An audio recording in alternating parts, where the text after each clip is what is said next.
Praise lord. Number 9వ తేదీ 2020. ఈరోజు దేవుని వాక్యము యెషయా గ్రంథము 58వ అధ్యాయము 11వ వచనము. యెహోవా నిన్ను నిత్యము నడిపించును, క్షామకాలమున ఆయన నిన్ను తృప్తిపరచి నీ ఎముకలను బలపరచును.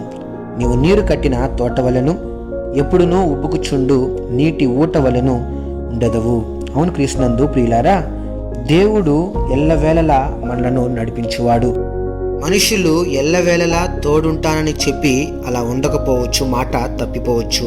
అయితే దేవుడు మనలను విడువడు, ఆయన మాట తప్పనివాడు. క్షామకాలంలో అనేక ఇబ్బందులలో, కష్ట సమయాల్లో మనలను తృప్తిపరచి బలపరచువాడు ఆ దేవుడే. దావీదు తన జీవితంలో ఇట్టి అనుభవము పొందుకొని కీర్తనలో ఇలా పొందుపరుస్తున్నాడు, పాడుచున్నాడు. దేవుడు తనను శాంతికరమైన జలముల యొద్దకు నడుపును అని, దేవుని ధర్మశాస్త్రమునందు ఆనందించే తనకు దివారాత్రములు దాన్ని ధ్యానిస్తున్నటువంటి తన జీవితంలో నీటి కాలువల యొరన నాటబడిన ఒక అనుభవాన్ని తాను పొందుకున్నట్లు ఆ యొక్క కీర్తనల్లో పొందుపరిచాడు.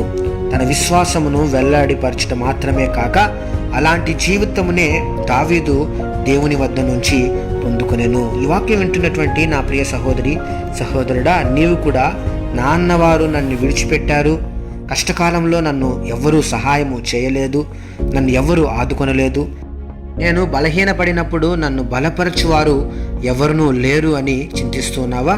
ఆ సర్వోన్నతుడైనటువంటి క్రీస్తు నిన్ను నిత్యము నడుపును, ఆయన నిన్ను తృప్తిపరచును, బలపరచును, జలలు గల నీటి ఊటల యొద్దకు నిత్య జీవములోనికి నిన్ను నడుపును. పచ్చని తోట వలె నిన్ను సమృద్ధి అయినటువంటి ఆశీర్వాదములోనికి ఆ దేవుడే నడిపించును.